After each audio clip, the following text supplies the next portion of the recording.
The fact that you start on paper and things that are not realistic, things that will make you take risks later on, this is precisely what makes design exciting.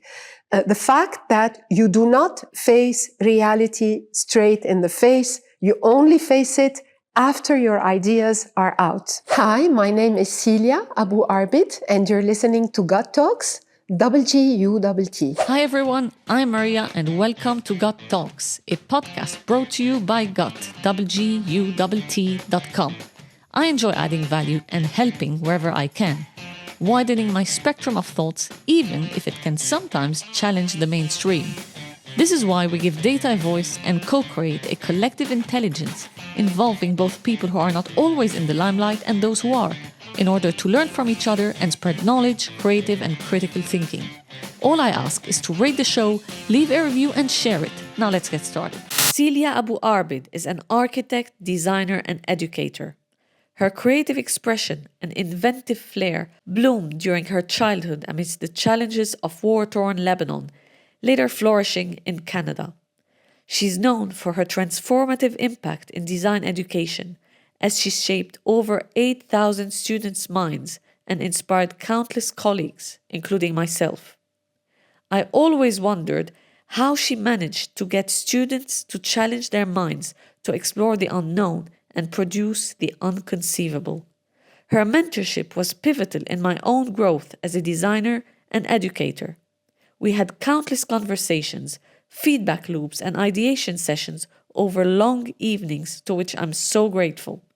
I can't wait for you to listen to this episode, to be inspired by Celia's journey and insights, where we touch on design, creativity, AI, and Apple. And yes, it had to be done in the new fabrication lab of the School of Architecture and Design at the Lebanese American University. So tune in to watch the video if you're curious. Now let's get started. Silia, it's an honor to be with you here. This is the Foundation Design Lab for students in architecture, graphic design, interior design, and so on. And I'm really privileged, actually, to have you on my podcast, because I've been waiting for I would say 3 years, because I knew it would be a bit difficult to get you on the show. I know you don't like the limelight, but I truly believe that you should have all the limelight, because you're a book and a school on your own.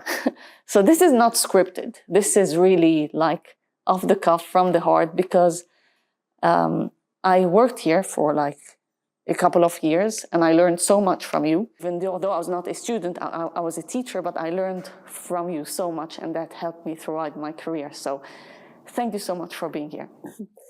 Well, I have to thank you for being here, first of all, because you keep coming back to Beirut. And when you're in Beirut, you always try to connect with LAU. So this is always a pleasure to have you around. Today, you wanted to do this meeting that we're having at LAU, which is also something very, very appreciated for us, because we like to have you back. Faculty, staff, they all remember you. They were always asking about you, actually, when you weren't here, because when you were working with the students, you also had a very big impact with the students, with the way you dealt with the students, with the way you kind of brought in the first year apprenticeship to the student. So basically, it's just as much a pleasure for me than it is for our staff, for our school, and probably for you. Yeah, no, thank you. Thank you for this. And the reason I want to do this podcast is because there's going to be lots of lessons and takeaways for the listeners, if they're in design, in architecture, or in business in general. Because it's all about the thought process, the mindset, and building relationships in different ways, using our hands, using our brains, and so on. And as I'm saying this, I'm reflecting back on some of the things, and thanks to you, that helped me in what I do today. So let's get this started. for those out there, I mean, I had multiple episodes talking about design, mostly digital design thinking and things like that. But going back to the root, linked to the space we're in at the moment, those who are watching this video, but those who are also listening, can just visualize a workshop with wood and machines. Wood, everywhere. metal, plastics, casts, all sorts of materials we cast in this space. Now we are still at, at the phase before the semester starts. So some machines have been displaced for maintenance. Some tools are outside, but usually it's a much calmer area. And it gets too exciting once the students walk in and start working on their projects. Yeah, so this is quite an exciting space for us, especially in foundation, where you use it as a laboratory to devise your ideas, because your ideas would turn into devices here. They have to go through a machine to exist. They have to go through also input by specialized technicians. You know, the shop technicians influence our ideas a lot, because we come here, we've done something with cardboard or with soft foams, and then we come here and we want it to exist in wood. It's heavier, it needs special machinery, it doesn't work sometimes in wood, it's a different technique of using, things. So you also have technicians on board who influence your ideas and push you in a direction that may even be fully counter to where you were heading. You may have been going in this direction, but then the shop tells you have to go that way. How do you troubleshoot at the last minute at the shop? And how do you keep it as good and as strong as when it was a little sketch on paper, or when it was even a little model with cardboard or styrofoam or, light materials? So this is a lab for us, and we like it a lot, because this is where we are able actually to face reality, because we usually work with, we conceive on paper, and then this is where reality takes over. We cannot bend reality here, whereas a drawing or a sketch can bend reality. Yeah, even a digital drawing can bend reality. Even a digital drawing can bend reality and give you more ideas, because bending reality is very much needed. The fact that you start on paper and things that are not realistic, things that will make you take risks later on, this is precisely what makes design exciting. The fact that you do not face reality straight in the face, you only face it after your ideas are out.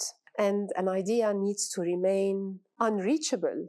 Sometimes a vision is even what you need. From the vision, when you get it to an idea, and then to a concept, and then to a material reality in a drawing or a model, it's become too real, you don't like it anymore. So you prefer to go back to the vision. We like to dream. Dream is actually a visualization. And this is the starting point of any sort of creative act. We need this non-reality, and then you need to face reality at a later stage, not before. Yeah. Otherwise, if you start from reality, you will never be able to invent. You'll never be able to discover. The real thing is already there, and we need to change. In design, we need to change as we go. Yes, so you mentioned so many important words here. And this goes back to, any business context. Whatever you're saying here applies there. Any idea will be shaped in different ways by different people, and doesn't mean that one is right and one is wrong. And this is, going back to, if you want, subconsciously or unconsciously doing things, and as a student who's like 18 or 19 years old doing something, and even older sometimes, right? Yes. Here, like with experience with other... even as experienced architects, adults, experienced architects with 30 years experience, unless you know how to go back to state zero, state where you don't know anything, you will not be able to invent. You really need to go back to the origin origin means nothing there. No matter how much I know, I need to let go to be able to invent. And when you were saying something about aesthetics is a big motivator. You know, we will always go back to aesthetics once we decided on things, once we distilled our ideas and concepts and programs and requirements and, you know, so many things, the specs that we need and all.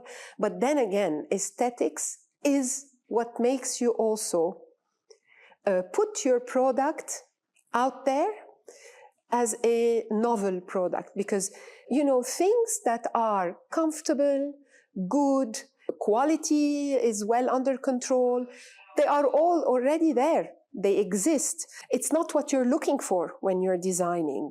So you actually want to look for things that are new in your design. Otherwise, why would you be designing to create signs? The word design means to create signs. So to create signs that allow human beings to connect and have relations with the world, be it a logo or a chair, a building, or, you know, a garment, an attire, an apparel. This is a relationship with the external world, from the body to the world. And, you know, a glass to drink water is also a medium that binds you as a human being with the world around you. If it's going to take water, it not only needs to contain water, but it needs to also allow you to taste water nicely. So definitely drinking it in a glass of water, you know, in a cup that is particularly for water, glass, is much tastier than taking it from a plastic or your cup, hands, or even your hands, or even a mug that is much better for coffee. Some mugs are better for tea, like, again, the tea, because of their thickness, because of the way they are designed, they allow the tea to move on a certain curve, and then when you sip the tea, it will be tastier because it's particularly a cup for tea,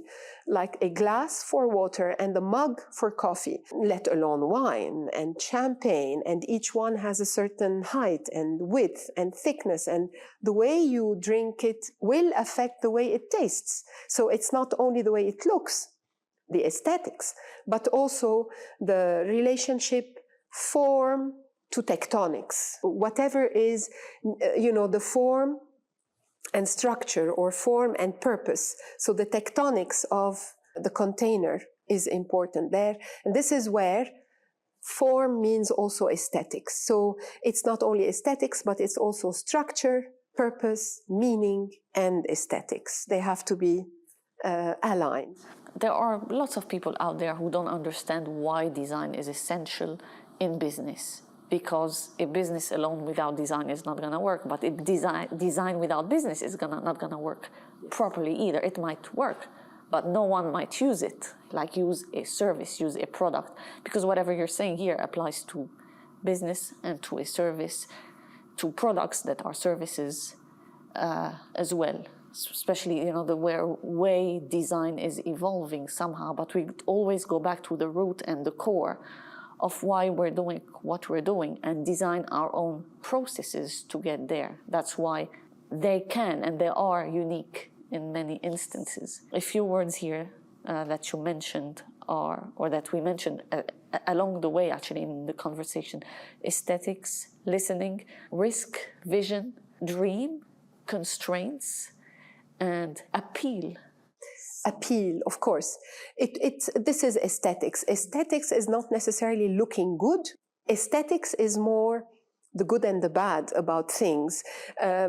Sometimes the bad is that it has a certain thickness, it cannot be any thinner, but it's much nicer if it's thinner. How do I move around this criterion of looking like it's thin, but it's actually thick as much as it needs to be, because that's the way it works in industry. So if we take it from there and we go back to a business concept, like if we take a chair, when we look at the design of a chair, usually we think that getting thinner and thicker, when the chair gets thinner and thicker, it's because it's an aesthetic gesture. In fact, it's not. When they get thinner, it's because you don't need a structure at the tip that is as thick as the structure where the back is leaning. So automatically, when you remove 2 centimeters of plastic from this edge, and then you keep it on the edge where you need it, you automatically have made a big sum of money revenue, because you were able to, this is where I'm missing my words. I told you I would be missing certain things that the amount of materials. Yeah, when you reduce, or you skim down to the minimum needed, the amount of materials that you use in the chair, you are saving on cost. You are also saving on materials. You are also working friendly with the environment, which is a very important factor.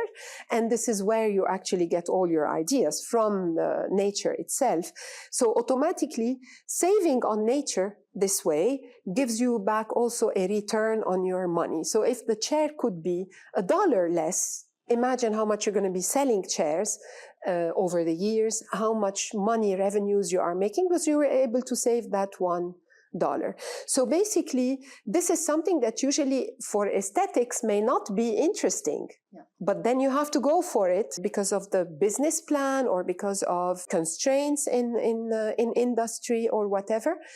You have to juggle with what you like and what you don't like, but you should always be able to be convinced at the end that even if it's not as aesthetically interesting, it has so much more potential because of what you were able to save on it, that it's aesthetically even more pleasing, more appealing to you at the end. And this, I think you would see it much later on. When you have more experience in design, you accept things easier. You accept to make compromise because you understand why. Yeah, because you understand why. But the compromise that you do is not necessarily less interesting than with no compromise. That puts it nicely in a way to convey why is design important, and it's just not aesthetics. Going back to that, because this is a struggle I think every designer has at any point in their career. This is why there are some companies that embed design or are design driven somehow, and you can see the difference in the way they communicate with their customers, in the way they have the experience that they create. I want to ask you this question here. How, I'm trying to put this in a way that makes sense, like drawing the line between the ideals of design and the market out there, the reality check, right? Which is what you kind of described here, what happens in the lab, right? Going outside, when someone starts working and then you start, getting bombarded by many constraints or even customer requests, and what happens in the brain of a designer to be able to manage all those expectations that sometimes they were not aware of maybe at the beginning?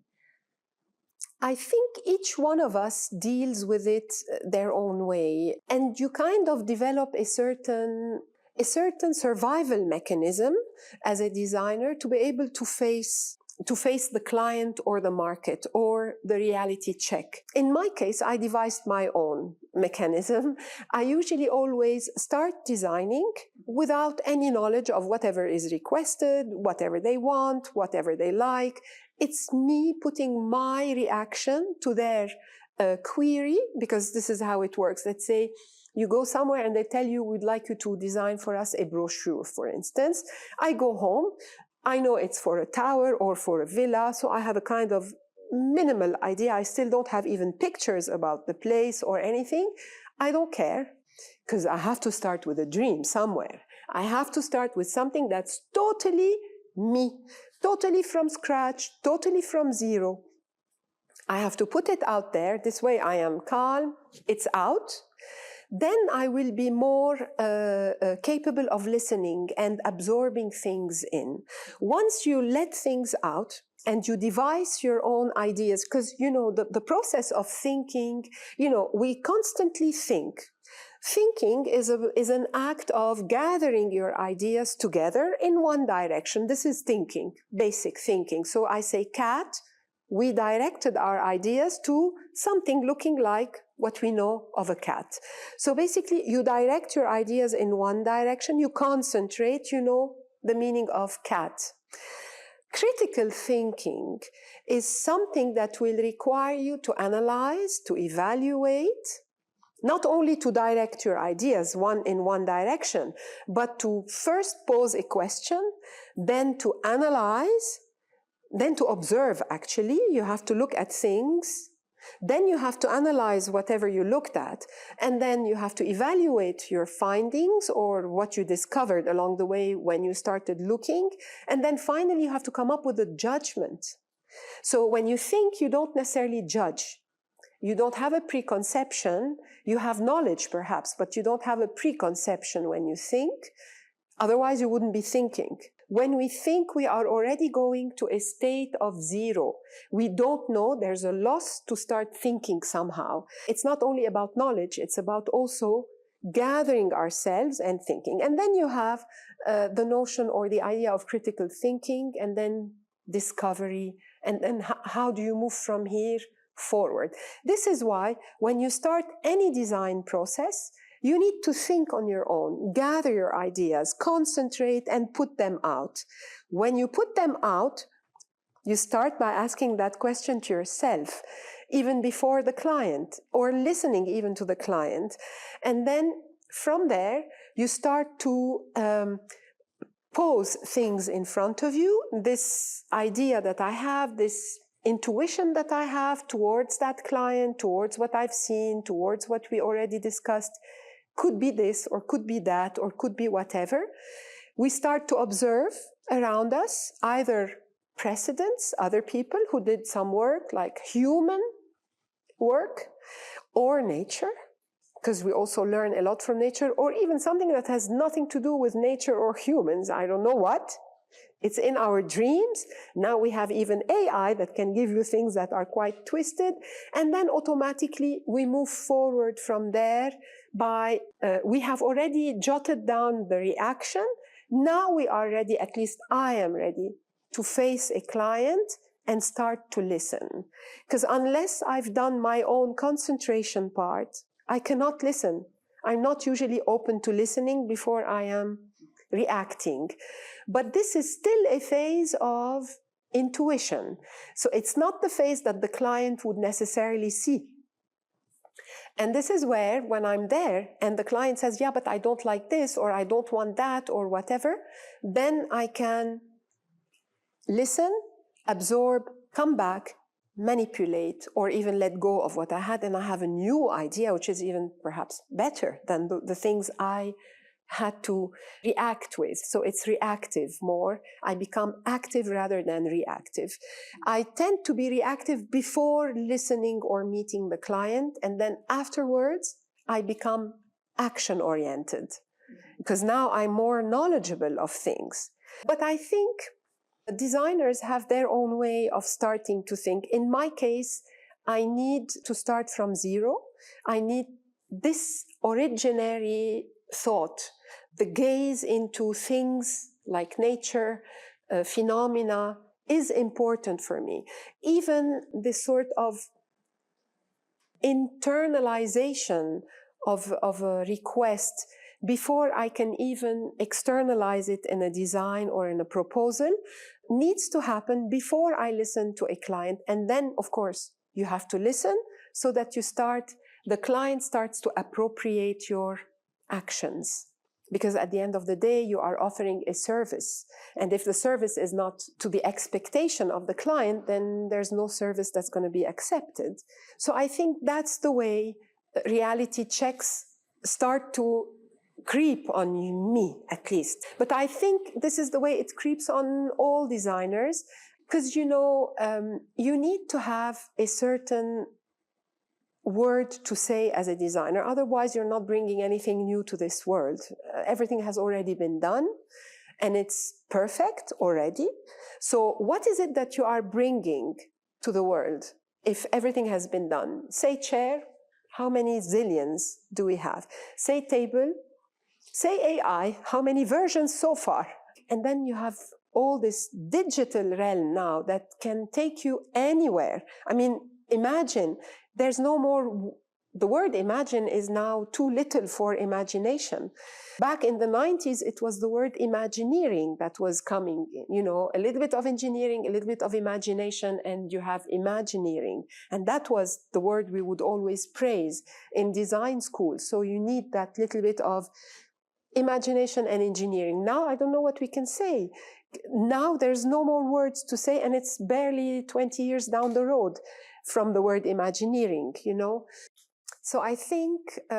What's next then for you after imagineering? You said imagination is... The origin, zero as a starting point is always a good... I think the origin as a starting point, the capacity to gaze and see and discover, the capacity to look for things that are not necessarily there is what takes you forward. And this is why you need to concentrate on your own to think, then use critical thinking, and then use creativity. And creativity will come as an aftermath of those two. And then aesthetics along the way, of course, with creativity. But reality checks will always come either to surprise you positively when you learn things from them, or to destroy whatever you had in mind, but then again... to push you further. It pushes you way further. And again, you only realize that when it comes to design and aesthetics. You only realize it with time. As an experienced designer, you're no longer, if it doesn't work with 2 millimeters, you have to accept the 1 centimeter. What do you do then? And it becomes, again, how do you look at the details in order to keep that 1 millimeter or 2 millimeter aspect? But the detail becomes even more interesting because you're developing details rather than something blunt looking like 2 millimeters thick only. So these are criteria that we learn how to juggle with as experienced designers. And then just on that one, constraints can come from anywhere, really, from materials, but from technology, from budgets, from governments, I mean, I don't know, regulations. So even something way simpler, the person's taste, the other person's taste. You know, you can design the most beautiful thing and then I don't like it. Okay, what do you do with that, you know? Although 10,000 people told you it was marvelous, it was amazing. But then you have this client who says, I don't like this. I don't like it this way. I don't want it this way. It looks good, but I don't want it this way. What do you do with that? You can't even convince the client. You don't even want to convince. It starts here, by the way. And I've always said it in my classes. I never looked at in any way at ways of convincing someone, starting with my teachers, my instructors, the faculty who taught me. I was never looking for a way to convince them with my projects. I wanted my project to reach them convincing, without any need to convince them with what I was doing. That's why I would spend much more time thinking about it on my own than going out there. And this is also why when I have a client, I prefer to think alone before meeting the client and taking on whatever is requested. So convincing somebody with a product is not for me something that's very good. I prefer that the product itself attracts calls for whatever the product has to offer. Sometimes it's the practicality, sometimes it's the aesthetics, sometimes it's the cost, effectiveness. It depends. So it's kind of unveiling something that they never thought of that would make their life better in a way. A revelation, yes. A discovery, because you use the word discovery a lot when you teach, right? Yes. So you should always put yourself in a state of revealing, in a state of revelation, so that it reveals something to other people. The state of revealing, so the state of discovery and unveiling things around you, if you start with it yourself when you're doing your designs, then you will be able to also put forward a product, whatever it is, a building or a chair or whatever it is, or a logo that will be revealing also to the client, let's say, or to the others, to the ones around you who are experiencing whatever you're putting forward. I remember when I started here, in a way, once we were having a conversation, just, to put things into context, we would go, for dinner, very long, I would say, coffee / dinner / dessert / the restaurant shutting down, we're leaving, Yes. talking about design, about teaching, ways of communicating, all of that. And you told me something I actually used in a talk I was doing for a company. That was my opening, statement somehow. Your arm is the connection to your brain. Was it that? Yeah, that was it. So your arm is the connection to your brain, and then you draft it out on paper. You put it out there. And that was kind of my opening, slide, if you want, for a talk on prototyping and things like that for corporate people.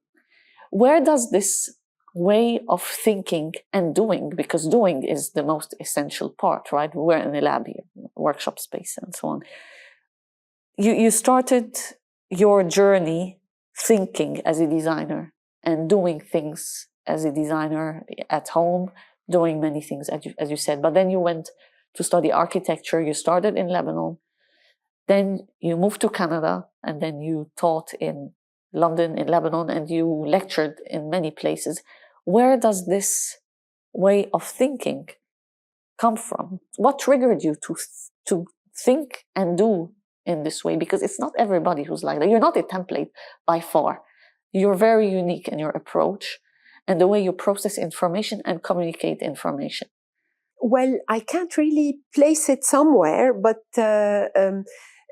definitely along the way, I think we start, again, we have to observe things around us. The most important thing is to have this sort of alertness to things that are around us. And perhaps...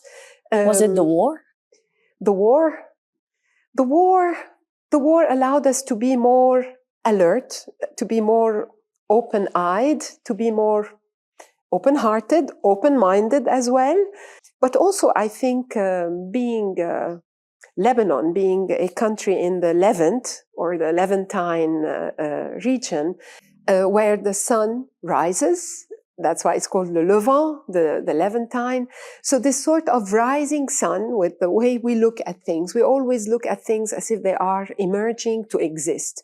Things are always starting from somewhere, and light is cast on them.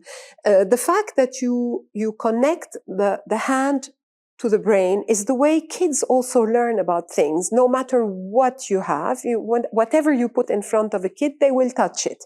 First of all, they will touch it, they will drop it, then they will touch it again. And put it in their mouth. In their mouth, and then it will always go there, try to eat it, and then try to do this, and then throw it away, and then run to get it back. So basically, the fact that we touch things is the way we learn about things. Touch is actually the first human capacity that we develop. The bodily capacity that we develop is touch, even before sight, before hearing, before smelling or tasting. We feel the touch when we are coming out of the womb. So touch is the skin is that organ that allows you to feel things around you. Even spaces, I feel them with the skin. I don't feel them with the eyes, actually. I see them and I feel them with my skin. The height of a space, the beauty of a space is also transitioned or actually absorbed by the skin. The materials are absorbed by the skin and then the sight, because you can still feel space even if you don't see space. You feel a room is very big, if it's very dark and you go in a room, you can feel it's high and big. You're not going to think that it's a small room, even if you can't speak. So there are things that your skin sees and feels before even seeing. So that's why the sense of touch comes from, I think, the easiest or the quickest way of touching is when we are aware of life is through the hands. the arm, and then from the arm to the brain, and probably later on to the heart when you start to appreciate things. And then lots of, readings, when you go through readings with the 3 H's, the hand, the head, and the heart. So the head is the mind, the hand is the hand, and the heart is the heart. So this is a continuum. We connect with the world. That's how we discover and connect with the world. So in design, you also need to sketch things to be able to see them inside you or feel them inside you.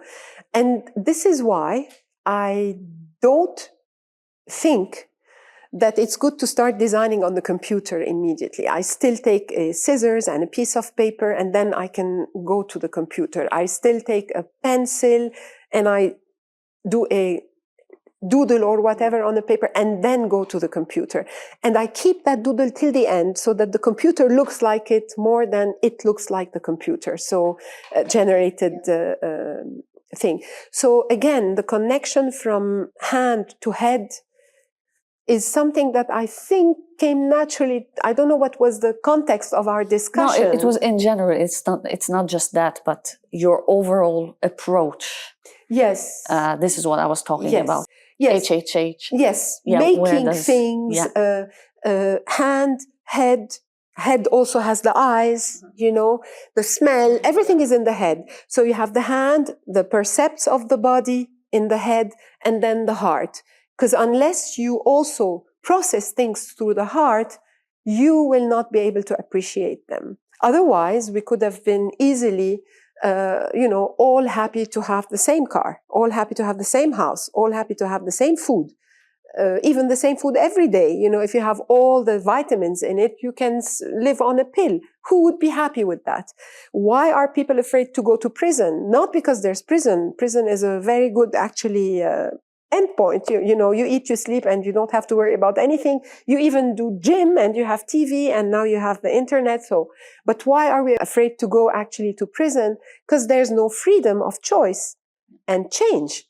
So you need that change. You need that choice making. You need that difference. You need the difference. And this is what design tries to promote. Look for that difference in things so that you can propose something new, because human beings need to keep changing, making things. We cannot be just comfortable with whatever has been done. Everything has been devised, developed, discovered, and then even designed. So we might as well just stop schools of design unless we want to keep proposing innovation, and you have to look for directions for that innovation. We're talking about innovation, design, engineering, imagineering. What's your view when it comes to the relationship between designers and engineers? And I'm talking about architecture, design, but UI, UX, all of what we put under the umbrella of design somehow. The designer has to know a little bit about everything. You cannot, being a specialist in design is not a necessity. On the contrary, when we learn design, all fields of design, we learn pluridisciplinarity, cross-disciplinarity, whatever, call it whatever. We have so many, multidisciplinarity. It's all out there, because no matter what, you do 10 projects when you're in school, and then suddenly you go out, and then the first commission that you have is nothing that you did in school. So the designer doesn't know things. The designer knows how to discover things. We don't necessarily need to know anything. On the contrary, the less we know, the stronger we are at invention, because we will discover things and we will take off-roads to discover things. Because if we bring something that's already there, we will be told that, but it's already been done. So you have to go off-road. You go look for a grasshopper, to discover something for a toothbrush. What's the relationship between them? I don't know. We can't say there is no relationship. We need to discover, and if we look into that, we will find that there's a lot of similarities. Perhaps that some of the the skin of the grasshopper or the shell of the grasshopper has some sort of sensors that could help in a toothbrush, and then automatically you invent something, and the grasshopper was something that you threw in like this. How did they invent eyeglasses? Probably by looking at une araignée, A spider. A spider, it sticks on the head, and then the eyeglasses are there. You have to observe things. They also look at the cobweb in order to invent a lot of materials, and then very sturdy materials. It's even stronger than stainless steel cables. So many things that are out there that you need to observe, and they could be totally opposite, have nothing to do with what you are working or looking for. You discover something there that you bring into your field, be it medicine, product design, platforms. Yeah, going back to engineering and design, for sure there's lots of contamination, overlaps somehow, maybe, but the mindset can be different. Yes, because as a designer, you come in, you don't know anything, while the engineer comes in and knows everything, absolutely everything, which is the case. They know about the material, how it behaves, the structure, the forces you can put on it or whatever. As a designer, you come in, you don't need to know anything because you need to bend certain things, discover certain things. So basically, you of course know a lot, but you don't want to know, because otherwise you will stop discovering. Because then you're limited to what you can do. Yes, you're limited to what you can do because you know. And then you know that this cannot work. So basically you're here like a first-year student. As a designer, you're here like a first-year student. But then again, unless you are here with your imagined and imaginable output, the engineer will have nothing further to do, because the engineer already knows everything. So when you come as a designer with nothing, you don't know anything, you need to couple up with that engineer, and then it's knowledge and imagination. And discovery, which is part of imagination, of course, because imagination comes from within you. You may have seen things before, and then you're simply exteriorizing them again. But sometimes you're also imagining things that don't even exist, and you would like that. I think it's the will and desire to work together and accept that it's just a different mindset, a different approach, and a different way of doing things. And this is where magic can happen. Other than just being, no, this doesn't work, or it works. On the other hand, is anyone gonna use it? Yes. Is anyone else gonna want it? And that's, I think, the major. Design is also, what's good about design is that you can never do it in vacuum on your own. No. You always need extensions. Yeah. You always need several people in the field, from outside the field or in the field. And then even once you are done with the design and you've completed what you're working on, you still need an external help to do what you're doing. You can never be on your own. No, definitely. And this is where the designer's strength is somehow to put people together. Yes. And get the best out of them, in a way. I have a few other things I would like to touch on. One of them is, you mentioned foundation. Now, to those who don't know what's foundation, just in a nutshell, can you say, because I just want to go back to my experience here, when you haven't studied or you haven't gone through foundation at length throughout your studies, that was my case. It was just a few bits along the way that I never really understood why was I doing this. And then when I was I was kind of parachuted into teaching this thing that I didn't apply for directly for this particular. I found it difficult at the beginning. This is why I wanted to learn from you, actually. So what is special about foundation, and how have you seen the difference between, let's say, designers or big names also in the design space who have gone through foundation or haven't, even going to the past where there were no universities and so on, and you would learn under you know, you would have someone just putting you under their wing and taking you on a journey along the way. So a foundation is this first year common platform where you kind of mix in all students coming to study design. So basically you would have students coming in to study architecture, interior design, fashion design, fine arts, graphic design, product design, depending on what the school usually offers. The good thing about foundation is that it offers them foundational skills.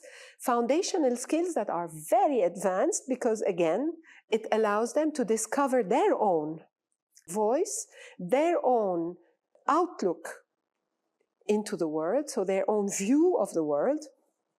And it allows the students to also connect with the world without any prior knowledge of anything. You don't need to know how to draw or to make things, or you just need to have this sort of intuition that you would like to work with products that are visually creative products, so that are part of architecture, interior design, fashion, or whatever. So basically they come in, and this is where you start forming the students. The apprenticeship of the students starts with initiating them to basic skills that are thinking and making skills. Again, you see, there's always thought and make, think and make, observe, think and make, or think, observe and make, and discover and reveal and discover, and there's nothing more to it. And if you are expecting more in foundation, you'll be able to find nothing, because students know a lot of math, physics, chemistry, languages, poetry, literature, whatever you want, but they don't really all necessarily have any skills that are in the art skills. And, you know, when you come to work with the design fields, you're coming to do artificial things. You're coming to do man-made things. Otherwise, it's natural. So there's nature and there's the man-made. Designed. The designed is the man-made and nature. You have to be up to that. And this is where it starts. You have the students come in and you tell them, look, you have to, you're in the palm that balances with nature, so you have to be up to it. You have the responsibility of civilizations, of culture, lots of responsibility on your shoulders, you know. It's not just a bank account, it's a culture. It's a civilization. It's the evolution of humanity or humankind, or mankind. So basically, that's what you have on your shoulders. What will you propose? And then you have to know that everything has already been done and developed. So you are in foundation, you're a foundation student. Please unlearn what you know. So you have to start by unlearning as a student. And it's very easy, because no matter what you propose as an exercise, nobody knows. There's never one answer. There are always zillions of answers by each student. So basically, neither the faculty or the instructor nor the students know. We're here to discover things together, put things on the table, work on them together, and move forward. So that's what's exciting about foundation. At upper levels, the students know, the instructors expect them to know, and so they are disappointed many times. Oh, you don't know this, you don't know that? Well, look for it, you know. In foundation, we're not disappointed, because even if the student doesn't know, and what's good about the foundation is that students usually don't go to research. The first thing they do is they react. Yeah. That's why it's originary as a thought. It came from their heads, their minds. They react with things. You teach them how to cut on a machine, they go, but they will never do what you taught them, you know. They're going to break the machine sometimes because they're doing something that shouldn't be done on this machine. So automatically, there is discovery as well. Foundation is interesting because students are there, happy that they don't know anything, and now they're going to become knowledgeable. And there's a new language to learn in foundation, that of not knowing. But how does it translate in real life after, when you go through foundation and you don't go through foundation? Have you been able to to see the difference? Yes, to see the difference, it's a bit hard for me because I can't tell, there are many people out there that, have done marvelous things. I don't know if they had a foundation year. But then again, the foundation year is definitely a year that allows you to keep looking. It builds in you that personality of searcher, not necessarily researcher, but searcher for things. You search for things. There's also a lot of humbleness when you go through foundation because you always want to start from scratch. This tabula rasa thinking allows you to be humble usually. You take a lot of risks when you go through foundations and you don't have any, dogmas. That's the way it's done. That's the way it should be. That's the way we do it. You don't have this as a starting point. And I think this is where you keep changing, rather than changing, you keep evolving. You keep trying out things. Sometimes when we see design out there that uses new materials, bet that this student has taken a foundation year because the materials are not necessarily the common materials. Be it in construction, they use something out of place or something very raw. Whereas people who haven't been in foundation would not go through the risk of using it as a raw material. We're talking about students. I mean, students who have graduated into the real world of design, they would use materials somewhere, and this leads to inventions with materials because they use them somewhere else, And then we have to look back at the designers, around us back in history. Design is relatively new in schools or universities. I mean, it's not like 300 years ago there was design in school, neither architecture nor anything else. And then we study those people who never went through design school. The richness of the inventions that they did and the proposals that they did. If you think of a lintel and how it stands in the air, of a vault and how it holds itself and throughout ages in civilizations, or even a little cup, that was earth, and then it was fired, and then the tools to cut, or even the tools to make fire. These are all inventions, design inventions, or even engineering inventions, or any kind of inventions, and they had no schooling. So man is, by definition, an inventor. This is what foundation tries to bring forward, that you are born an inventor, you're born a designer. Keep going back to that primitive state of unveiling things, discovering things, revealing things. Yeah, you touched on unlearn somehow, and unlearn to learn was also the title of another workshop actually I was doing. It was Unlearn Design to Learn Design. It was like kind of intriguing as a title, but that's so true. You come and, as you say, table rase, like you forget everything you know and you start again. So on that note, you were talking about going back to the primitive state of a human being as an inventor. And we all know that kids are creative. They create stuff and we don't expect things because they see things at another level than we do also. What's your take on creativity? Because we're going beyond design here, but creativity in general, in other industries, other sectors. What's creativity for you?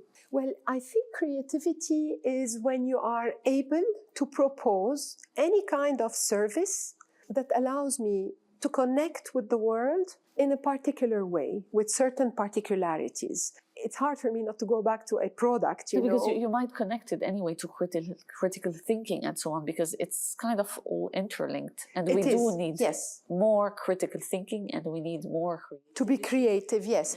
Creativity is when you create things. It's very simple. Sometimes, there is the idea of problem solving, troubleshooting. These are words that we hear a lot around us. But I think I'd rather use the word action-oriented making or resolving or resolution, action-oriented resolution, then problem solving. The word problem is already a problem. I don't like it. Yes. Personally. And then to I solve never use it, actually. exactly, me too. And then to solve a problem, that's too burdening for design. You know, because it's not always a problem anyway. Exactly. Sometimes there's no problem whatsoever. It's a question and a reply. It's a response. It's a gap somehow. It's action-oriented response. Yeah, I like that. When you have a response to things, and your response to things, this is creativity. Sometimes you find the right way to respond. Sometimes it's the wrong way. It's fine, but it's still creative because it's the way you responded. And it's your own way of responding. So action-oriented thinking is much more problem-solving and creative problem-solving. When you make things, you react, you act, and you achieve things, you look them straight in the face and you see if they work or not. So to go back, what was the question? Because I lost it, I think, here. The question was about creativity. Yes. Why is it important? Actually, I said, what is it for you? Now we got that, but why is it important? Well, it is important. In our life, in our life. Work. Creativity is important because it allows evolution. It allows continuity. Otherwise, it stops. Everything stops. So if we all have TVs, we all have the same TV, the same car, the same house, the same food, the same clothes, the same business. Yeah. What happens if we have the same business? It's a problem. And some people are afraid of creativity. Yes. So, yes, many people are afraid of creativity because the norm is always tested and secure. Yeah. And so basically it's way better to have the normal things around than the new creative prototyped things. Whereas unless you prototype and you try, you cannot reach a norm. You cannot reach the normal unless you do the mistakes of the prototype. And this is why we need creativity. Because again, let's go back to what I was saying. Same clothes, same car, same food, same everything is great. We can live. But if we have the same business, will we survive? Because we will not be able to produce neither clothes, nor shoes, nor anything anymore. If we're producing clothes, we're only doing clothes. If we're producing food, we're only doing food. Sameness cannot apply everywhere. You need to be creative. And within one track, you need to keep evolving. It's not about change. It's about evolution. Yeah. Evolution may not propose a change. It proposes an iteration to something that's already there, but not necessarily something changed. We all have phones and zillions of cars, but they are still cars. They didn't turn into a horse. They didn't turn into a pan, you know, for frying. A car is a car, but it evolves. So it didn't change. The day it's going to fly, it's going to be a flying car, but it's still a car and a flying car. Yeah, it's interesting. On that one, I did an episode with Alan Visser. It's about, he was saying the same thing in the sense that cars are cars, so you do better features. But the model around using the cars is actually where his innovation comes in. It's about a machine, let's say, that's still doing the same job. It's not about features, but it's taking you from a place to another. But when you're not using it, what does it do? What does it do? Someone else uses it. Yes. You know, but it's your car. If you want someone else to use it, or if you don't want it. So it's this kind of thinking. And in this industry in particular, there is lots of room for innovation. Yes, definitely. You see, even when we look back at the car, let's say, you know, you park your car and you go to your office, and then that's at some point during several years ago, they started to invent, you know, unpluggable things from your car that you take into your office. So basically, you can take the chair to your office from the car. You don't need to have a back trunk. You can also, the trunk could be the bag, I mean your traveling bag. So the car is a set of pieces that you put together as a kit of elements that you use when you're not in the car elsewhere. So you take them out and up with you to the office, you travel with the trunk, you don't need a bag, and this will help a lot the environment because you start to cut down on producing products, but you still have to innovate. This innovation aspect is not necessarily about the change that you bring forward, but again, the experience that you propose, the appeal or the experience or the material or the size that changes to evolve, to become better. Sometimes you may evolve too fast and go backwards, especially in product design. You go back, and in fashion, you go back always. Sometimes the market's not ready as well. Sometimes the market is not too ready, early, or too early, or also sometimes you develop a very nice product and then there's nothing nicer you can do. You end up going backwards or changing certain features that don't really make much, and you end up simply changing to be able, either technologically speaking, you evolve it too much so that you let go of the older product, or aesthetically you start adding things that become more decorative than anything else, and then automatically non-aesthetic, because it's more a kind of pastiche added to the object. There's no more the tectonics of either purpose or structure and its relationship to form.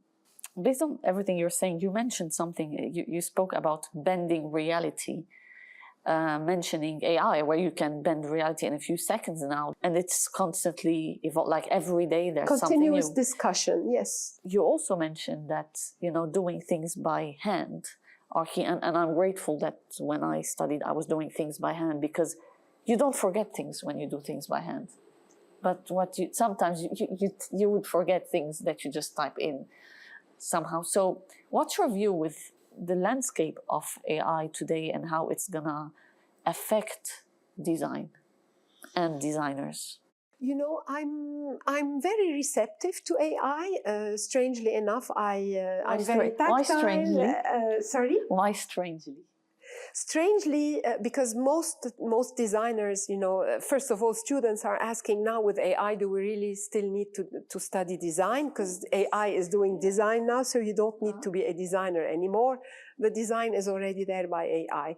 But then AI is being fed data, information, and it goes back to that basket of information in order to mix and match things together and blend, and then give you an output that's blended based on whatever has been done.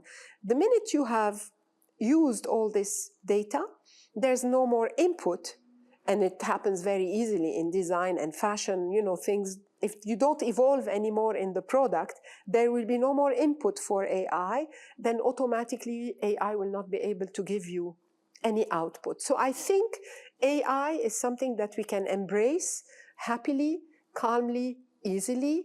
It's always going to help us evolve, because you can do things much faster to test them now. You can also bend realities much faster, perhaps to propose new realities that are still unimaginable. So a few minutes ago, I was saying the imaginable. This is what we work with, the imagined or the imaginable. But some things are unimaginable and we can still work with them. We need perhaps AI, because the blending that the codes and the blending that the AI does will propose those new roadways, except that we need to know how to use them, how to absorb and, assimilate and then propose again. Otherwise, we will not be able to be inventive. Again, going back to zero is very important. And we need to know how to do it like kids, when they play, the rough, tumble play. So they stand up and they fall down and they stand up again, and they will never stop standing up and falling until they can walk. We need to be able to do that. Propose, fall, repeat, fall, propose, do, test, invent, go backward, move forward. If I'm going to become an AI user, I will be an operator. I will not be a designer. So if human beings, some will move into becoming operators, but they are already operators as designers, because they look at history and they operate like what's been done, I apply the norm. So they already exist. Those who invent in design and know how to redefine parameters for a new output that, depending on what criteria your new parameters are, those will always try to find new ways, new parameters, new outputs. They will never be, outsmarted by AI. And they will work with AI Yes. or with a team and AI or just with AI. It's still too new Yeah. to be able to Yeah. know if we need somebody when we have AI. Maybe we don't need anymore anybody, which will be also, I think, again, going back to what is it to be a human? To be human is to actually make connections with the world around you. Animals do that, but they don't necessarily manipulate the environment the way humans do, because they do not produce anything artificial. So when animals do their own habitats, they use nature to produce their habitat or whatever they find around them, because they, like birds, can pick, sticks, metals, coins that you drop on the ground, and then they can mix it with natural leaves and do their own habitat, their own little nest. But human beings will always go to nature, take from nature, manipulate things and produce something new. As long as there is this cycle, you are a human being. You are using, again, what you spoke about, muscle memory. So basically you're doing things, you're learning from them, and then you can't forget them. You need to use your muscles in production, in doing things. And so automatically you will always need to do that. I don't think that AI will replace human beings. It will be part of an extension to the human being. Thank you for this. I want you to repeat that because I'm part of multiple or a couple actually of design communities, but also, I also teach. And this is a question that comes frequently in conversation. So I just want you to see what you think. Once there was a question asked, like on a scale of, let's say, 1 to 10, what's your fear about AI? And out of like 10 people, maybe 7 were above 6. So, I mean, we still don't know, right? What's happening. That's the interesting part. Yes. I mean, I'm enjoying every day reading new stuff. Yes. And trying new stuff. Yes. We still don't know enough, but then again, we don't know also enough about computers, and they are here since 50, 60 years on the market, even since the early 90s, late 80s. And then we still don't know much about computers. And then again, given that I'm not afraid of things that I don't know, as a foundation instructor mostly, I'm not at all afraid of AI. And I think it's only going to become an extension to what we already have reached. We have a reach to. So we can reach things now, and then now we're going to have an even more extended reach or outreach to things through AI.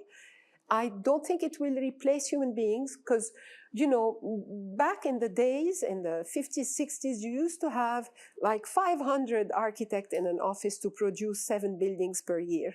Now you have 12 architects and you do 50 buildings per year, because you have AutoCAD, Grasshopper, all those software, Rhino, and you name it and claim it. But then again, back in the days when we had 50 architects in an office, you used to have the lead architect.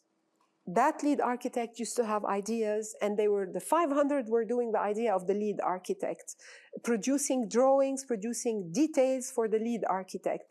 And you could recognize the lead architect because you could recognize the thinking process and the thinking line of that. Same for car design, you could recognize easily a Jaguar, it has a certain line. Now that you have several designers working for that lead designer, sometimes you have a problem recognizing the line of things. You can't tell anymore the difference between a Nike or an Adidas or if you go back to brands. And this is something that got lost somehow along the way. You can take that off from the interview, but then it got lost because there is no more line. The Puma versus Adidas, they used to have lines up until the 90s, and then suddenly those lines started to disappear. Well, maybe the family merged again.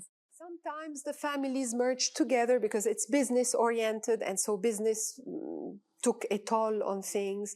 But then again, it's weird. You could tell a Bosch, and it was nothing that was aesthetic, a Bosch machine, versus another Makita or whatever. You could tell the difference. Now you can't tell the difference anymore. Do we want this? Because this is what AI may do.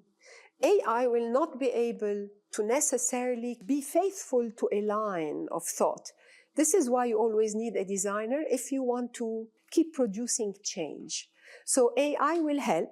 It will take away the 500 designers, send them back home, but at least maybe they will become designers rather than servicing a designer. Doing services at a designer's office, they will become their own designers, and AI will help them because they can have 500 people working for them when it's only a machine producing for them the design. So I think AI will only help each and every one of us progress even more and further and become more with more power and potential to give things out. That's what I see in AI.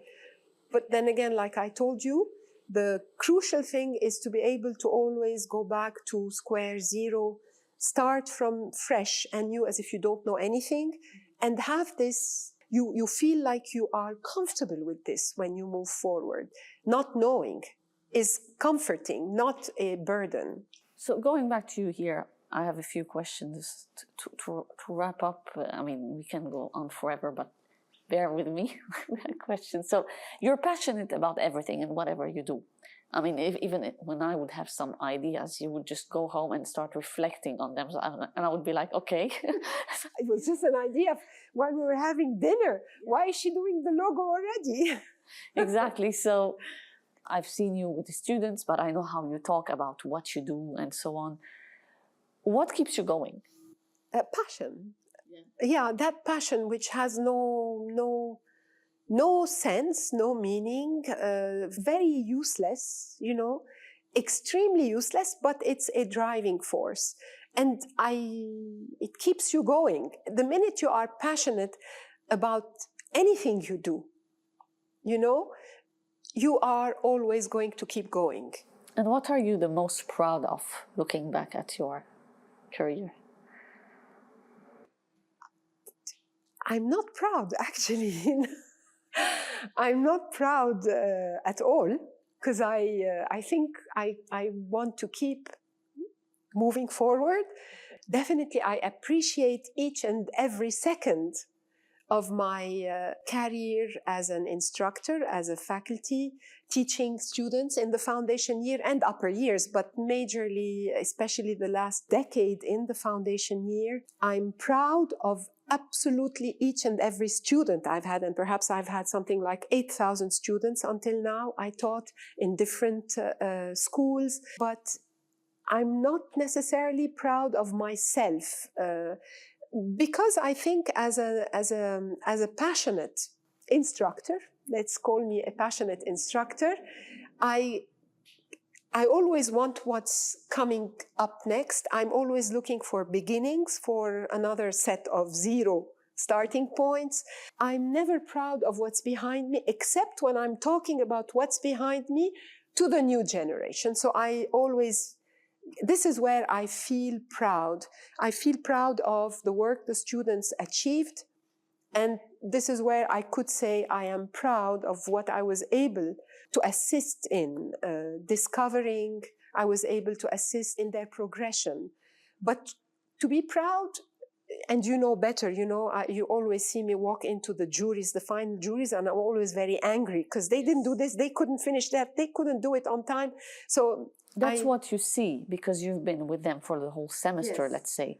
But from the outside, what you're able to make them achieve in so little time, yes, and have them passionate about, like proud of the work they've done, that is a very difficult exercise, I would say, and a journey, like a mental one and a physical one, using their hands and discovering things and hurting themselves and whatever that may be. How do you get them to do this?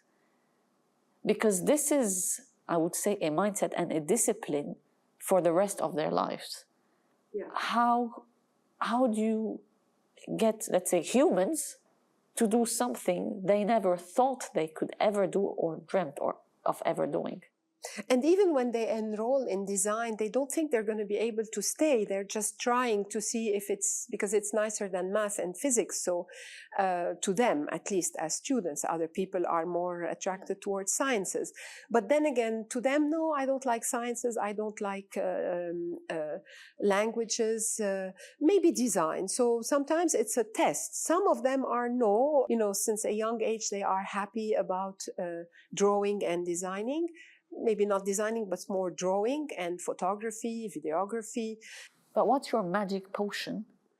I think I can't really tell, but one thing I can tell you, it's, and I'm going to say I'm proud about it, is that I'm always proud of my capacity to start from scratch.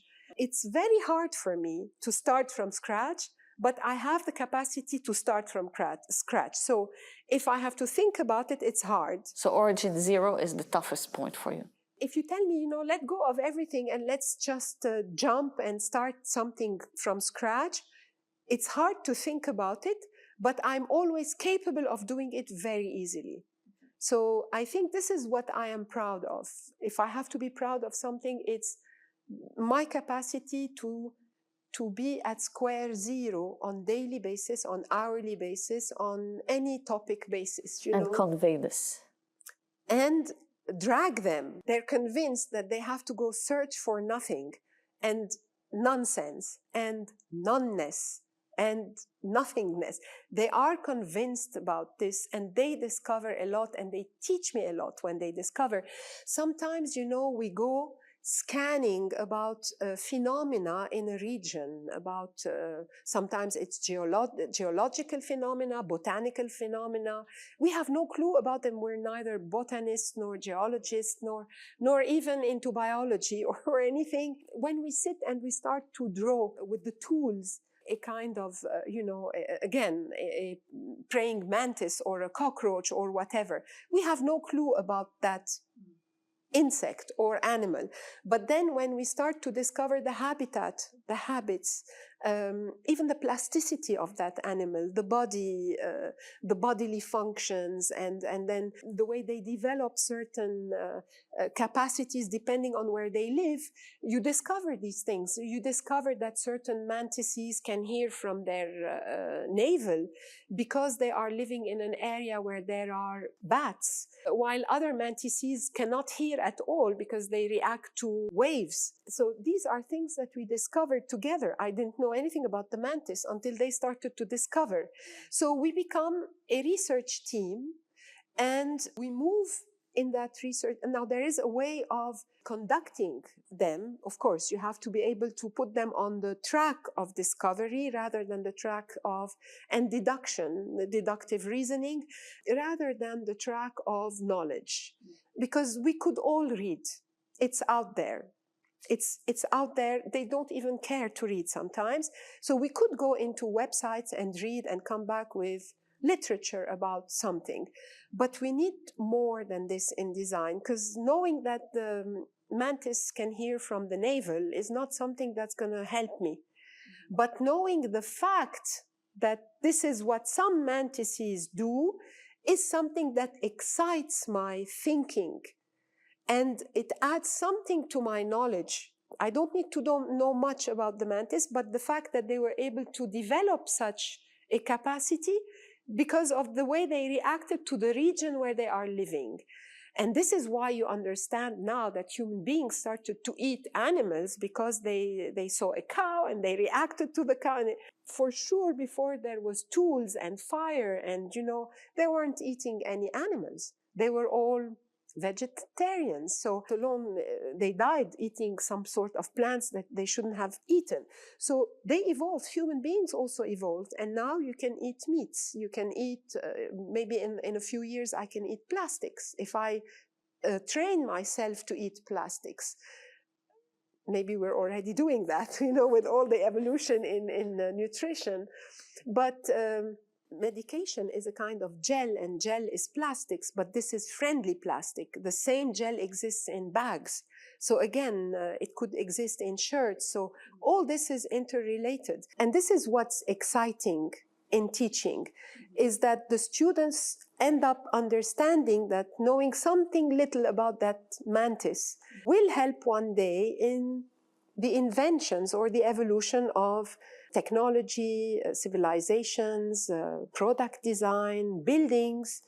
You have buildings that can become also, reactive to, I mean, the minute you open a laptop and the laptop simply, opens up with light, it's exciting.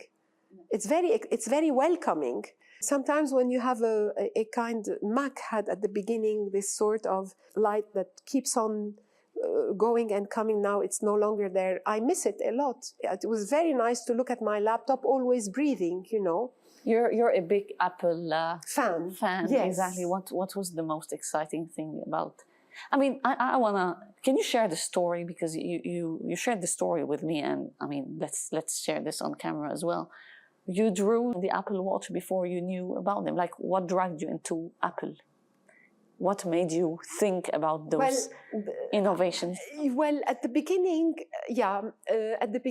I was, when I was studying back in the 90s, we had a Mac lab in the school, and we had the PC lab in the school, or the Windows lab in the school. And I had taken the Mac platform, because it was a nice lab. It had a nice lighting system. The machines were looking nice, light-colored, and they always had lights in them. So I ended up taking that platform, and I liked the fact that it was, click and find. I didn't have to learn anything. I just needed to click and find things. So I became a fan of Mac back then, although it wasn't serving my purpose at all, because I was doing buildings that were very difficult to produce on Mac. Mac tended to go very with Mac Architrion, was Architrion, I think, back then. So everything had to be like 90s, and I was doing things with tilts and bends. And so Mac wasn't exactly the platform for me, while in a click of a button you could do it on Windows. So I ended up bending the machine, losing my perspectives, spending, how do I build, bit by bit in order to do the perspective that I want and whatever. But I wanted to stay on Mac. It was easier for me because I was discovering things by touching a mouse and moving around. Whereas there I had to know how to write it and then code it. So I wasn't very excited about it. Then when I graduated, and I'm also passionate about product design, although I never studied product design, but I've always made products. I wanted to create things like fashion, product, furniture. I wanted to buy a computer as well, but I wasn't happy with many things in computers I could afford. Mac still had no laptop. We were still with the beautiful little box that you took around. It was small, not too big, but also very expensive. I couldn't afford it. Until 10 years down the road, when they invented the first titanium laptop, that was still a soft case. And this is when through 10 years down the road, I was able to save $10,000 to buy it along with other elements with it. And then suddenly I actually drew the Apple Watch, because the phone, my students, again, at some point, I was talking about phones that would become like a piece of glass in class, because we were expecting this. When you would follow product design, I would always say that, you don't need a fridge that's closed, you don't see anything in it. Anything that's transparent, allows sight inwardly, is more welcoming and friendlier to people. So maybe fridges at home would become also glazed, like how nice is it, when there's something in the oven, it's glazed, the fridge is glazed. Canceling the elements of space closures, opening up space, space becoming loftier, objects becoming even loftier and more welcoming. So I would always speak of things that were like thin layers, even my buildings were thin blades in space. The projects I would submit to competitions were only blades in the sky. So they were very thin buildings compared to their height, their width. They would look like panels or blades. So the cancellation of space, the cancellation of spatial elements, and rather keeping nature, the presence of nature, inviting nature or inviting others to spaces, walls becoming laser walls and not beams and fumes and not necessarily, and lights and not necessarily real walls. You could also stop sound because of certain interactions of waves. So all this dematerialization of space was something that was very exciting for me. And then came the laptop, which was already quite dematerialized compared to other machines. And then it had light, it had a bleep, it was very inviting.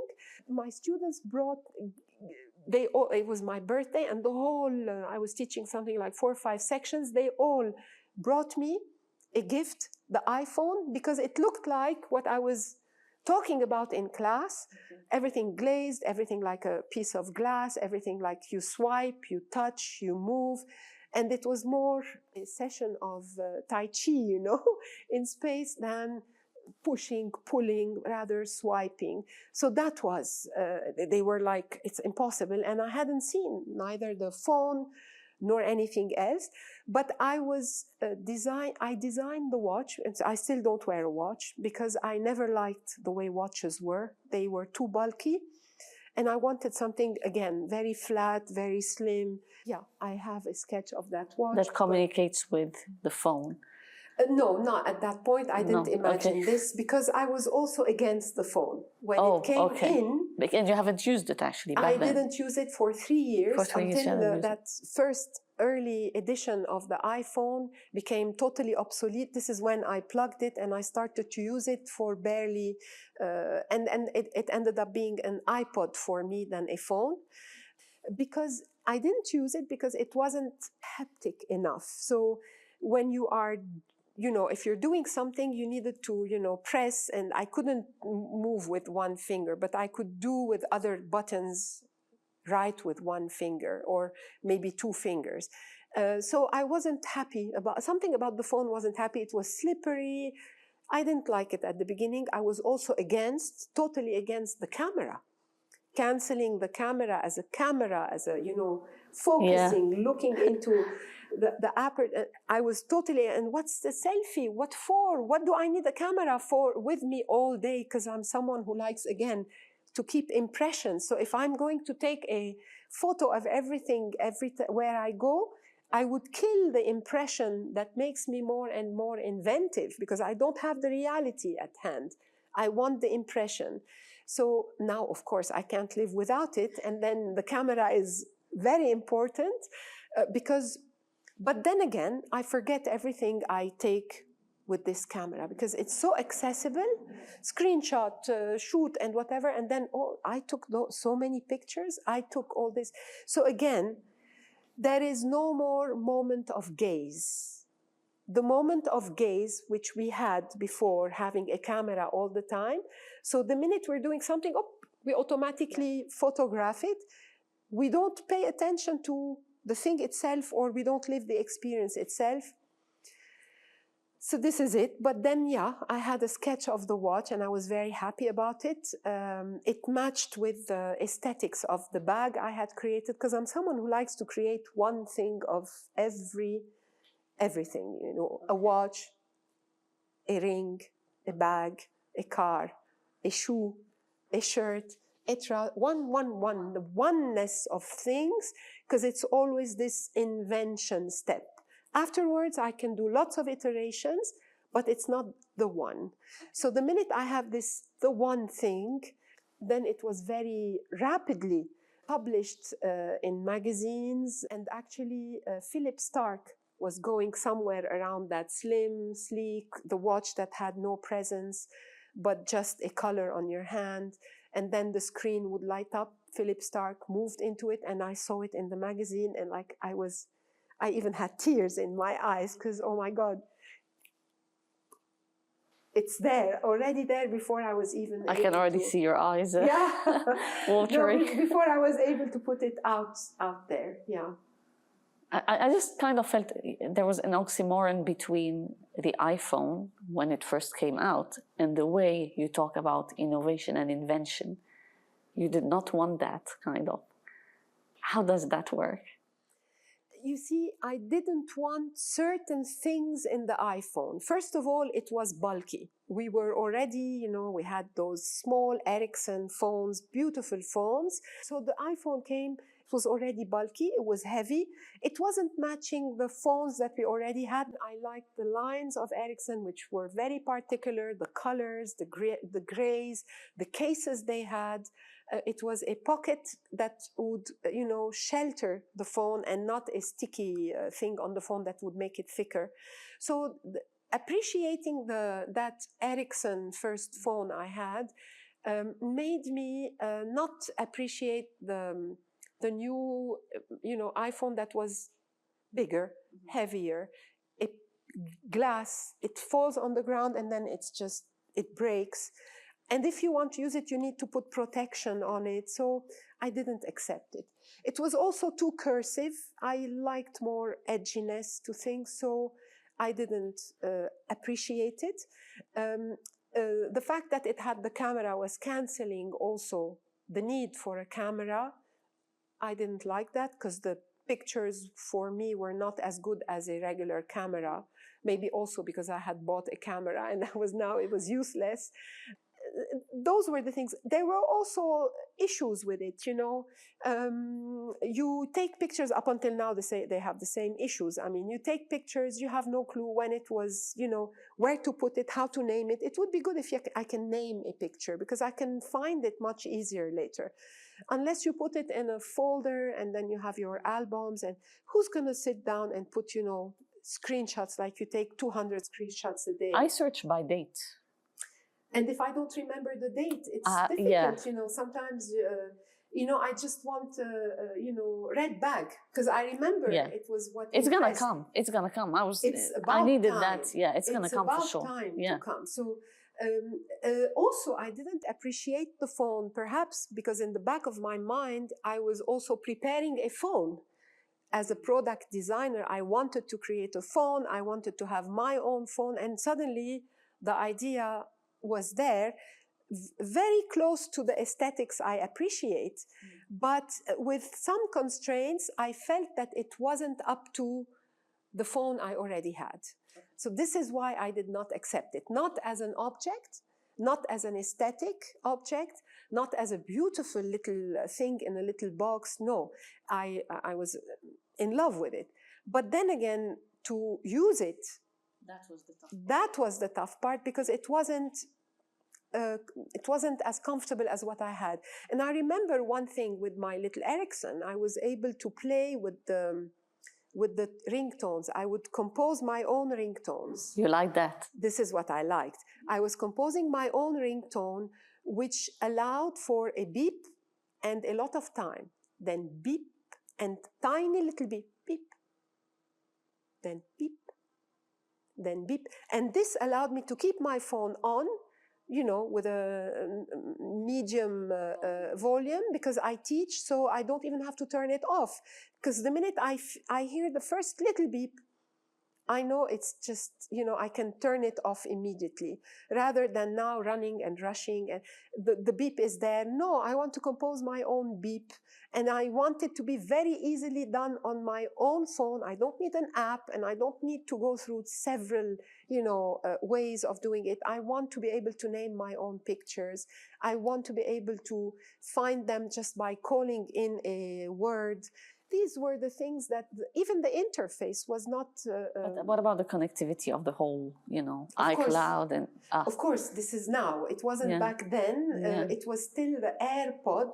There was something called, not the earpods, but something like the air machine, or like something like this. It was a pod that you put everything about it. I like it. It's a Mac. I like it by default. Everything about it is lovable. There's no question about it. But then again, there are certain things being so appealing to the touch, to the eye, to everything. There are also certain things that need to be appealing in terms of practicality. And this is where Mac is not thinking about them, I believe. The picture issue with the photos, whatever else. Were you a Johnny Ive fan? Yes, definitely. Johnny Ive fan. Let's see what he's going to come up next now with OpenAI potentially. Yes. A hardware device? Yes. Yes, definitely.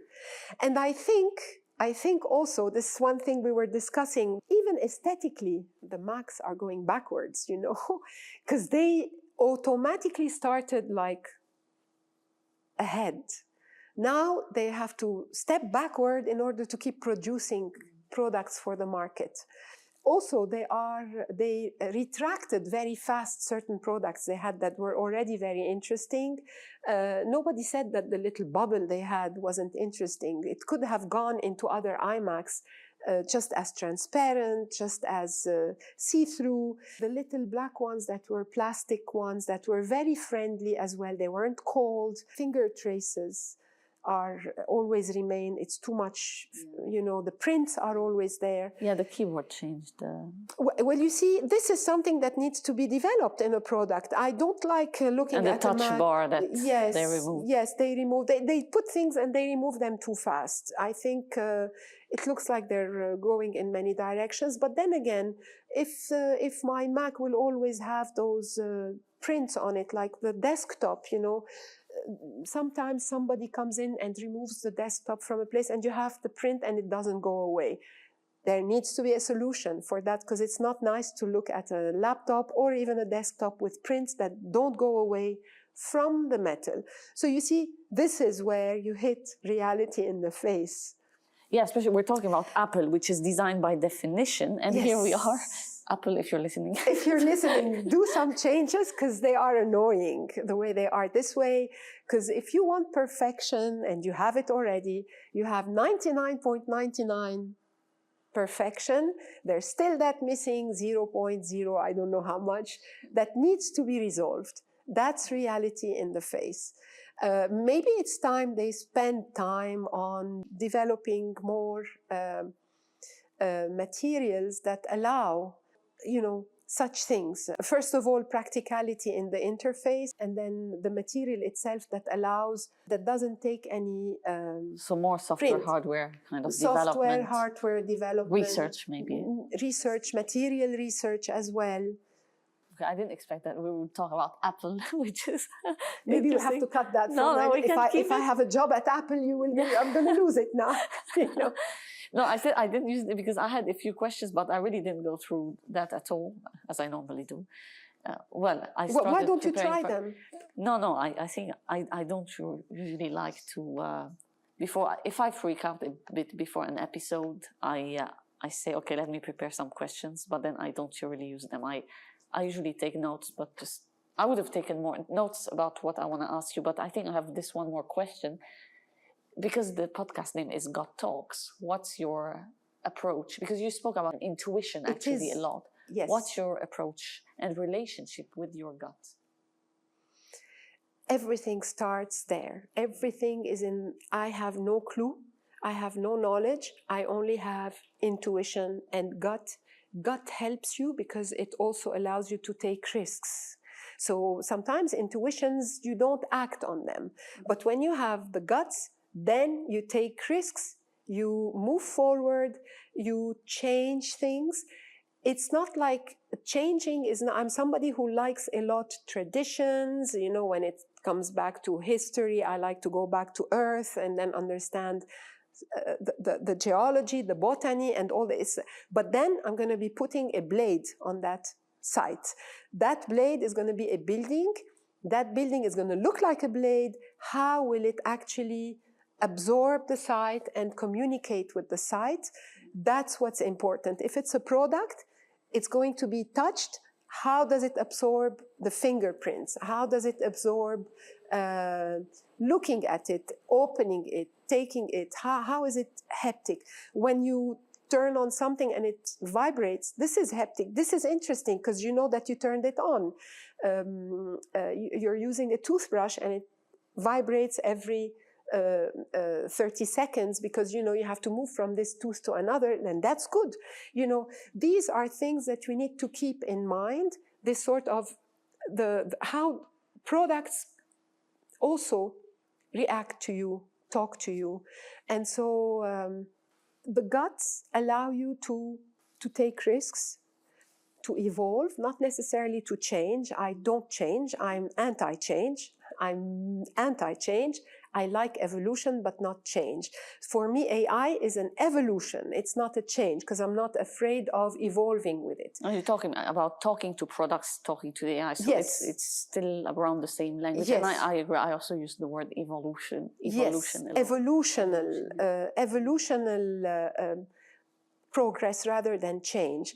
Change means it's done, we don't like it, we put it away. We were saying that they change a lot, they put certain things away, we haven't yet had the time to use them, to even become dependent on them.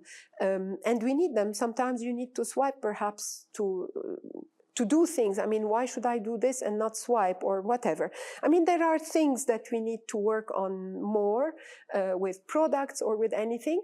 But then again, gut talk means, as you said, it comes from within, and it allows you to move forward just by relying on what you feel you can do.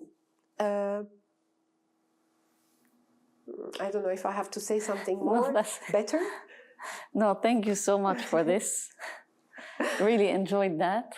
Thank you so much. Well, we could stay for days. We should have done that. Your podcast, I should have become a series on your podcast, yes. Back since the days we used to have dinners together when you were still in Beirut. So basically, we should go back to those dinners and open cameras and then have more of our talks. I would be delighted. Yeah. Well, you have to visit us. Or online. I know you don't like to do online, that's the thing. So. No, I could do it online, but it's different. It's different when we're able to sit somewhere. Like today, we're sharing with you our shop, because it's your first trip after we moved to the new building. Yeah. So, our little shop now, we have a larger one. And so it was good also sharing this with you.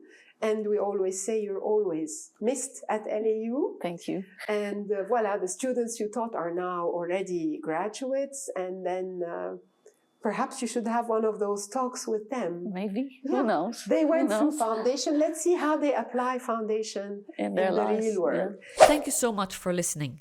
If you've derived value from the show, you can subscribe on platforms like Spotify, Apple Podcasts, or wherever you listen to your podcasts.